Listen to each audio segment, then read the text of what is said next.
ইরানের পরাজয় মানে কিন্তু হবে চীন এবং রাশিয়ার পরাজয়। দ্বিতীয় বিশ্বযুদ্ধে পারমাণবিক অস্ত্র ব্যবহারের পর এই অস্ত্রটা কিন্তু এখন শুধু ভয় দেখানোর কাজেই প্রয়োগ হচ্ছে। বিশ্ব রাজনীতিতে এবং পরাশক্তি হিসেবে মার্কিন যুক্তরাষ্ট্র যে অবস্থান দ্বিতীয় বিশ্বযুদ্ধের পর থেকে অদ্যাবধি কায়েম রেখেছিল, সেটার আমার মনে হয় পতন হবে। চীন রাশিয়া আবার বিশ্বশক্তি হিসেবে মাল্টিপোলার ওয়ার্ল্ডে তাদের অবস্থান সম্মানের সাথে গ্রহণ করবে। প্রকৃত অর্থে তারা ইসরায়েলের নিরাপত্তার জন্যে ইরানকে নিয়ন্ত্রণ করতে চাইলেও মিডল ইস্টের অনেক মুসলিম দেশকে তারা বোঝাতে সক্ষম হয় যে ইরানই তাদের একমাত্র শত্রু। প্রকৃত অর্থে আমরা যেভাবেই নাম দেই না কেন, এই যুদ্ধটা হচ্ছে মুসলমানদের বিরুদ্ধে ইহুদি খ্রিস্টানদের যুদ্ধ। সব প্রশ্নে তারা অ্যাটলিস্ট আমার জানা মতে এই প্রশ্নে তারা একমত, এবং এই কথাটা মার্কিন যুক্তরাষ্ট্রের রাজনৈতিক নেতৃবৃন্দ স্পষ্টভাবেই কথাটা উল্লেখ করেন, যদিও আমরা এটা স্বীকার করতে দ্বিধা করি। এই দ্বন্দ্বটাই যখন ইরান একটা প্রায় 40 বছরের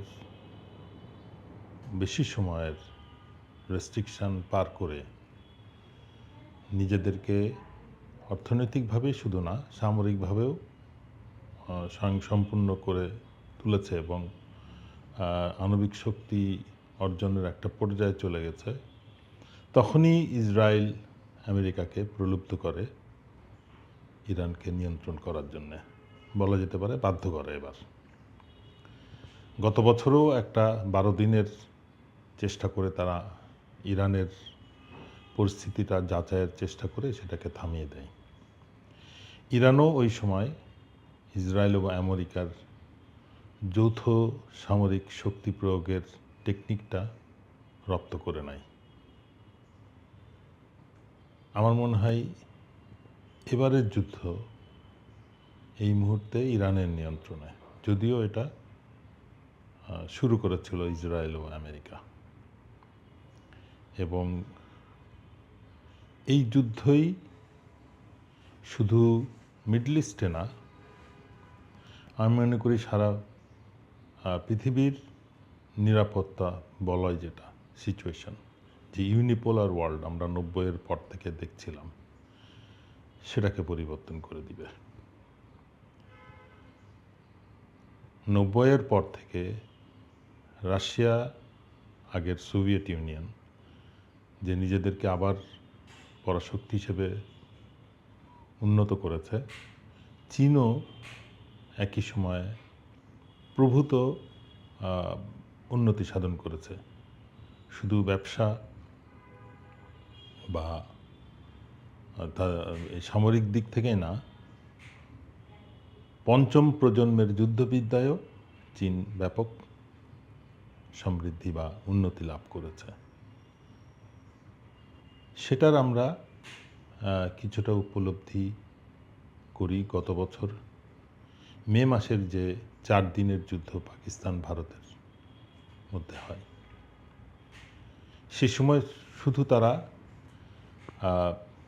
বিমান বাহিনীর শক্তিটাকে পঞ্চম প্রজন্ম বা ভবিষ্যতের যুদ্ধ কেমন হবে বিমান বাহিনী দিয়ে, সেটাই তারা দেখিয়েছে। আর গত 28শে ফেব্রুয়ারি থেকে চলমান যে যুদ্ধ আমরা দেখছি, এটাতে আমি মনে করি ব্যাপক একটা অবস্থানের পরিবর্তন হচ্ছে, নিরাপত্তা সিচুয়েশন। বিশ্ব রাজনীতিতে এবং পরাশক্তি হিসেবে মার্কিন যুক্তরাষ্ট্র যে অবস্থান দ্বিতীয় বিশ্বযুদ্ধের পর থেকে অদ্যাবধি কায়েম রেখেছিল, সেটার আমার মনে হয় পতন হবে। চীন রাশিয়া আবার বিশ্বশক্তি হিসেবে মাল্টিপোলার ওয়ার্ল্ডে তাদের অবস্থান সম্মানের সাথে গ্রহণ করবে, এবং এছাড়াও এই তিন পরাশক্তির মাঝে বিভিন্ন আঞ্চলিক শক্তি তারাও তাদের নিজস্ব অবস্থানে পারিপার্শ্বিক একটা নিরাপত্তা বলয় সৃষ্টি করবে, যেটাতে আমরা দেখতে পাচ্ছি দক্ষিণ এশিয়াতে পাকিস্তান একটা অবস্থান নিয়েছে চীনের সাথে, এবং মিডল ইস্টে ইরান হয়তো সেই শক্তিটা ইসরায়েলের থেকে গ্রহণ করবে। আমি আশা করব এই পরিবর্তনটা গ্লোবাল সাউথের যে নীতি, চীন রাশিয়া মিলে ব্রিক্স এবং অন্যান্য সংস্থার মাধ্যমে বেল্ট অ্যান্ড রোড ইনিশিয়েটিভের মাধ্যমে যেটা প্রচার বা প্রসারের চেষ্টা করছে, সেই বিষয়টা বিশ্বে আবার ব্যাপক আকারে প্রসার ঘটবে। এটার উদ্দেশ্য হচ্ছে চীনের যে নীতি, যে সহযোগিতার মাধ্যমে উন্নতি, পারস্পরিক সহযোগিতা, এই বিষয়টা হুমকি ধামকি বা শক্তি প্রয়োগের ভয় দেখিয়ে নিজের অবস্থানটা সৃষ্টি না করে একে অন্যকে সহযোগিতা করে উন্নতি লাভ করার যে কনসেপ্ট গ্লোবাল সাউথে প্রচার করা হচ্ছে এবং ব্রিক্সের যে প্রসার হচ্ছে, সেটা আমার মনে হয় একটা স্থিতি লাভ করবে। এখানে একটা বিষয় খেয়াল রাখতে হবে, পারস্য সভ্যতা কিন্তু 5000 বছরের, আর মার্কিন যুক্তরাষ্ট্র আমরা 250 বছরের একটা সভ্যতা, যেটা আমরা যদি কম্পেয়ার করি, পারস্য সভ্যতা কখনো কারো কাছে মাথা নত করে নেই। সেই রক্ত বর্তমান প্রজন্ম ইরানের এরা বহন করে। এটা হচ্ছে প্রথম দিক, তারা হার মানতে রাজি না। দ্বিতীয় বিষয় হচ্ছে যে দ্বিতীয় বিশ্বযুদ্ধে পারমাণবিক অস্ত্র ব্যবহারের পর এই অস্ত্রটা কিন্তু এখন শুধু ভয় দেখানোর কাজেই প্রয়োগ হচ্ছে।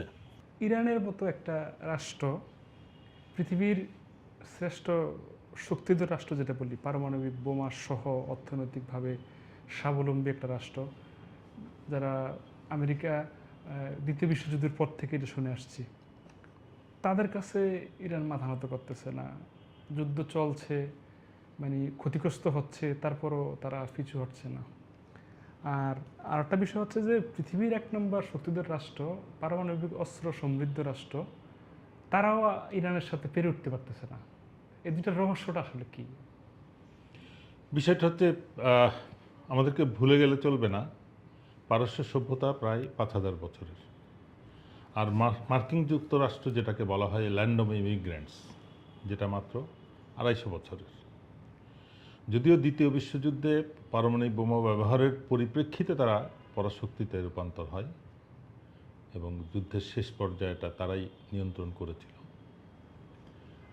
সেই পরিপ্রেক্ষিতে আমরা 90-এর দশকে সোভিয়েত ইউনিয়নের পতনের পর আমরা দেখলাম একক পরাশক্তি হিসেবে মার্কিন যুক্তরাষ্ট্র আসলো, কিন্তু তাদের ক্ষমতার মূল উদ্দেশ্য ছিল হুমকি ধামকি এবং দখল করে নেওয়ার টেন্ডেন্সি। সামরিক শক্তি প্রয়োগটাই তাদের মূল চাবিকাঠি ছিল শক্তি প্রদর্শনের এবং যে কোনো পরিস্থিতিটাকে তাদের পক্ষে নিয়ে যাওয়ার, এবং একটা শত্রুকে তারা ন্যারেটিভের মাধ্যমে সৃষ্টি করে তার পরিপ্রেক্ষিতে তারা অন্যান্য প্রভাবশালী দেশকে তাদের প্রভাবের বলয়ে নিয়ে যেত, যেটার প্রমাণ হচ্ছে প্রকৃত অর্থে তারা ইসরায়েলের নিরাপত্তার জন্যে ইরানকে নিয়ন্ত্রণ করতে চাইলেও মিডল ইস্টের অনেক মুসলিম দেশকে তারা বোঝাতে সক্ষম হয় যে ইরানই তাদের একমাত্র শত্রু, যার পরিপ্রেক্ষিতে প্রায় সকল দেশে তারা একটা মার্কিন বেজ প্রতিষ্ঠিত করে। আমরা গত 28শে ফেব্রুয়ারির পর থেকে এই যুদ্ধে আমরা কি দেখলাম? যদিও তারা প্রতিটা দেশকে নিয়ন্ত্রণের নিরাপত্তার কথা বলে তাদের দেশে মার্কিন সামরিক বেস তারা তৈরি করেছিল, প্রকৃত অর্থে সেই বেসগুলো ছিল ইসরায়েলকেই নিরাপত্তা দান করা। যার প্রমাণ আমরা দেখলাম যখন ইসরায়েলের এয়ার ডিফেন্স অস্ত্র বা রাডারের যখন ঘাটতি হলো, ওই সকল দেশ থেকে তারা ওইগুলা উইথড্র করে ইসরায়েলে নেওয়ার চেষ্টা করছে।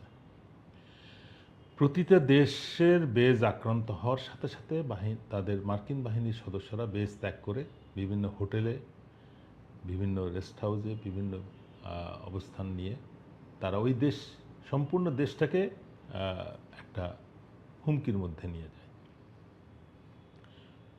প্রকৃত অর্থে যদি মার্কিন সেনারা কুয়েত, কাতার, ওমান, সৌদি আরব বা জর্ডানের নিরাপত্তার জন্য থাকতো, তাহলে ইরানের বিরুদ্ধে তারা সম্মিলিত অবস্থান গ্রহণ করত, যেটা তারা বাস্তবে নেয় নাই। এটাই কিন্তু ওই সকল দেশকে নতুন করে তাদের নিরাপত্তা প্রয়োজনীয়তা নিয়ে ভাবতে সাহায্য করেছে, যার পরিপ্রেক্ষিতে আমরা কিছুদিন আগে দেখলাম সৌদি আরব, জর্ডান, টার্কি এবং পাকিস্তানের সাথে একটা সামরিক বলয় সৃষ্টি করেছে। এখন যদি আমরা ইরান যুদ্ধে আসি, যদিও আমরা বলছি মার্কিন যুক্তরাষ্ট্র এবং ইসরায়েল ভার্সেস ইরান, কিন্তু প্রকৃত অর্থে এখানে যুদ্ধ করছে কিন্তু ইরানকে 25 বছর নিরাপত্তা চুক্তির আওতায় রাশিয়া সরাসরি সাহায্য করছে, এবং আমি মনে করি পঞ্চম প্রজন্মের স্যাটেলাইট টেকনোলজি, যেটা চীনের বেদু 3 দিয়ে তারা চালু করেছে, সেটা ছাড়াও চীনের বিভিন্ন উন্নত সামরিক প্রযুক্তি দিয়ে তারা ইরানকে সহায়তা করছে। সুতরাং ইরানের পরাজয় মানে কিন্তু হবে চীন এবং রাশিয়ার পরাজয়, গ্লোবাল সাউথের পরাজয়। মার্কিন যুক্তরাষ্ট্র এবং তার সাথে যারা আছে পরাশক্তি, তাদের ভার্সাস বাকি বিশ্বের পরাজয়। এছাড়াও আমরা গত 28 তারিখের পর থেকে যে যুদ্ধটা হচ্ছে, এর পরিপ্রেক্ষিতে আমি দেখছি যে মার্কিন যুক্তরাষ্ট্রের যে একটা সামরিক বলয় ছিল সেটাও ভেঙে যাচ্ছে, ন্যাটো ভেঙে যাচ্ছে। পশ্চিমা বিশ্বের যে একটা তারা নিজেদেরকে খুব বিরাট একটা শক্তিশালী পর্যায় হিসেবে প্রমাণের চেষ্টা করেছে মার্কিন যুক্তরাষ্ট্র, তাদের মধ্যেও সেই আস্থার ঘাটতি দেখা যাচ্ছে। সুতরাং ইরান যুদ্ধ কবে শেষ হবে আমি জানি না, বাট যখন শেষ হবে আমি মনে করি বিশ্ব নিরাপত্তা পরিস্থিতিতে একটা ব্যাপক পরিবর্তন আসবে, যেটা আমি মনে করি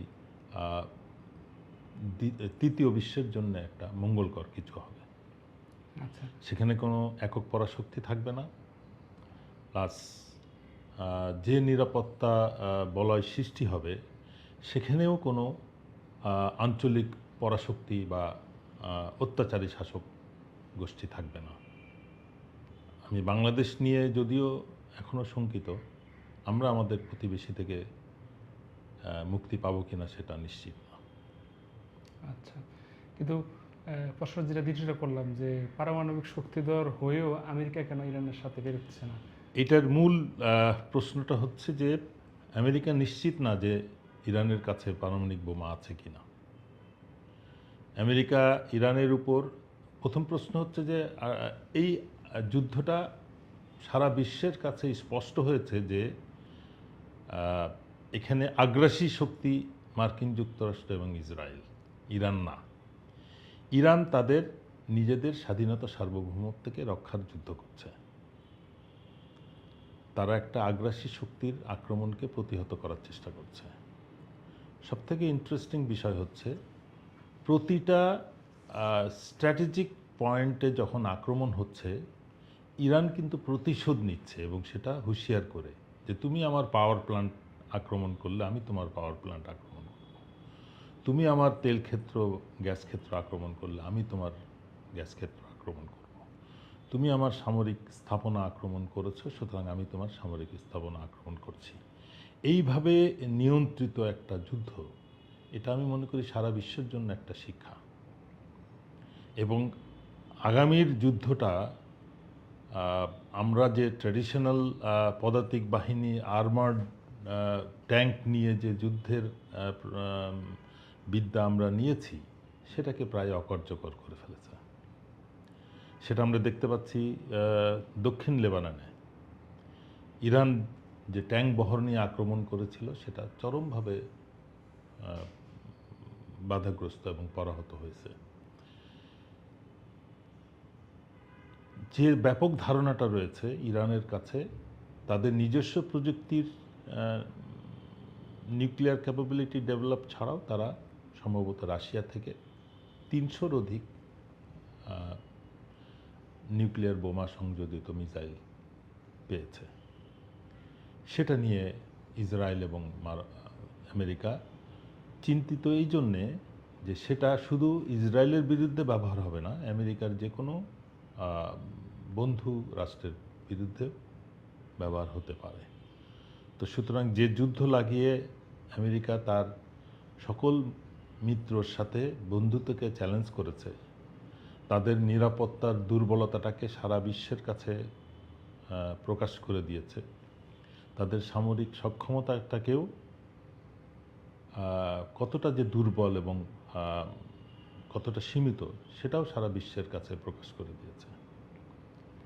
তাদের বিশাল নৌবহর ফ্লিট, যেটা এয়ারক্রাফট ক্যারিয়ারের যে বহরগুলো, সেটা যে কতটা ভানারেবল হতে পারে একটা আঞ্চলিক শক্তির কাছে, একটা ডিটারমাইন্ড একটা শক্তির কাছে, যারা যে কোনো পরিস্থিতিতে আক্রান্ত হলে পরাজয় স্বীকার করতে রাজি না। সেই ইরান কিন্তু সারা বিশ্বকে একটা শিক্ষা দিয়ে দিয়েছে। আচ্ছা, তো একটা জিনিস লক্ষ্য হলো যে ইনডিরেক্টলি চীন রাশিয়া ইরানকে সহযোগিতা করতেছে। তো এখানে আমেরিকা বা ইসরায়েলের ভূমিকা কী? তারা কি আসলে চীন বা রাশিয়ার সাথে মুখোমুখি হতে চাচ্ছে না বা পারবে না বলে আপনার মনে হয়? এখানে সবথেকে ভালো অবস্থানে আছে রাশিয়া এবং চীন। এই যুদ্ধের কারণে রাশিয়া ব্যাপকভাবে অ্যাডভান্টেজে চলে গেছে। প্রথমটা হচ্ছে ইউক্রেন যুদ্ধের থেকে আমেরিকার দৃষ্টিটা এখন ইসরায়েলকে বাঁচানোর দিকে চলে গেছে। তো সুতরাং ইসরায়েলের কারণে রাশিয়া এখন আগের থেকে অনেক নিরাপদ। রাশিয়া তার স্ট্র্যাটেজিক যে অবজেক্টিভ আছে ইউক্রেন বিষয়ে, সেটা যে কোনো মুহূর্তে আমেরিকা আরেকটু দুর্বল হলে হয়তো সেটা কার্যকর করবে। দ্বিতীয় হচ্ছে যে রাশিয়ার উপরে যে তেল নিষেধাজ্ঞা ছিল সেটাও আমেরিকা নিজের থেকে তুলে নিয়েছে। প্লাস দ্বিতীয় বিশ্বযুদ্ধের পরে আফগানিস্তানে একটা স্বল্প সময় এবং ইউক্রেনের যে যুদ্ধ হয়েছে তার পরিপ্রেক্ষিতে ব্যাপকভাবে রাশিয়ার যুদ্ধাস্ত্র পরীক্ষার কোনো সুযোগ ছিল না, যেটা তারা এখন ইরানকে দিয়ে পরীক্ষা করাচ্ছে। রাশিয়া তাদের ডিফেন্স ডেভেলপমেন্টটাকে টেস্ট করছে ইসরায়েলের উপরে বা ইরানকে দিয়ে, ভিসাভিস মার্কিন যুক্তরাষ্ট্র এবং ইসরায়েলের যে সম্মিলিত সামরিক শক্তি। দ্বিতীয় দিক হচ্ছে চীন। চীন যুদ্ধ ছাড়াই আমি মনে করি সব থেকে বেশি লাভবান। চীনও তার পঞ্চম প্রজন্মের যুদ্ধবিদ্যা এবং কোনো রকম কনফ্লিক্ট ছাড়াই টেস্ট করছে, যার কিছুটা টেস্ট তারা পাকিস্তান ভারত যুদ্ধে করেছিল এবং সেটা ফাইন টিউনিং তারা করতেছে আমার মনে হয় ইরান ইসরায়েল মার্কিন যুক্তরাষ্ট্রের মধ্যে এই যুদ্ধে। এছাড়াও এই দুইটি দেশই খুব কম দামে ইরানের তেল নিতে পারছে। একটা মিউচুয়াল প্যাক্টের আওতায়, নিরাপত্তা চুক্তির আওতায় তারা ব্যাপক সুবিধা নিচ্ছে। এটা টু ওয়ে ট্রাফিক বলা যেতে পারে। কিন্তু আমরা মার্কিন যুক্তরাষ্ট্রের ক্ষেত্রে বেশিরভাগ সময় যেটা দেখি একটা একতরফা হয়। তারা তাদের শক্তি প্রয়োগ বা ক্ষমতার দম্ভ দেখিয়ে তারা একতরফাভাবে মিডল ইস্টের সকল দেশকে তারা তাদের নিয়ন্ত্রণে রেখেছে, সেখানে বেজ প্রতিষ্ঠা করেছে। যে কুয়েত, কাতার, সৌদি আরবের টাকায় মার্কিন বেসগুলা চলছে, তারাই তার নিরাপত্তা দিতে ব্যর্থ হচ্ছে। তো সুতরাং আমরা আগামীতে যেটা পরিবর্তন দেখব সেটা নিঃসন্দেহে ছোট দেশগুলোর জন্য মঙ্গলকর হবে।